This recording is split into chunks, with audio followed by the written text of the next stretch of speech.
اپنی ساری قوم کو اب یہ کہنا چاہتا ہوں کہ کل 5:30 بجے، یہ بڑا غور سے سننا ہے میری بات آپ، کل 5:30 بجے آپ نے، اور میں خاص طور پہ اپنی آپ خواتین کو کہہ رہا ہوں، کیونکہ مجھے جو اصل نظر آ رہا ہے کہ گھروں کے اندر انقلاب آ گیا، ہماری خواتین سمجھ بیٹھی ہیں کہ ملک تباہی کی طرف جا رہا ہے، اور شاید کیونکہ ان کا گھر کا وہ دیکھ رہی ہے کہ کتنے پیسے میں کتنا سودا آتا ہے، وہ ایک تو وہ تباہی 1 سال میں جو ہوا ہے، لیکن ویسے بھی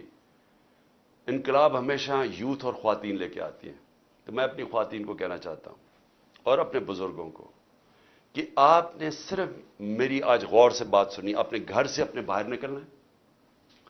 آپ کی گلی کے آخر میں جو، یا آپ کی گاؤں یا گلی کے آخر میں، آپ نے صرف نکل کے ایک اپنے ہاتھ سے لکھ کے ایک پلے کارڈ جس میں ہونا چاہیے حقیقی آزادی، اوپر حقیقی آزادی اور نیچے آئین بچاؤ پاکستان بچاؤ،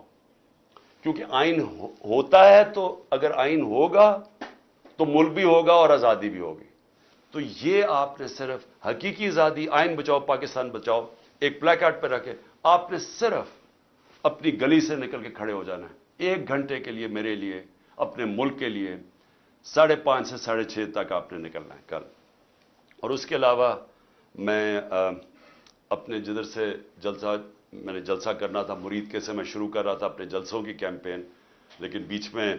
مجھے پکڑ لیا انہوں نے، کرنا تھا مرید کے میں جلسہ، انشاءاللہ اس بدھ کو پھر سے مرید کے سے شروع کروں گا اور اس کے بعد میں اپنے اگلے جلسوں کی کیمپین اناؤنس کروں گا۔ تو میرے پاکستانیوں، آزادی کبھی بھی آسانی سے نہیں ملتی، آزادی چھیننی پڑتی ہے، قربانیاں دینی پڑتی ہیں، یہ ہے آزادی کی ہماری جدوجہد، یہ جہاد ہے۔ میں یہ چاہتا ہوں کہ ایک تو آپ نے کل بہت ضروری نکلنا ہے، بتانا ہے کہ زندہ قوم ہے،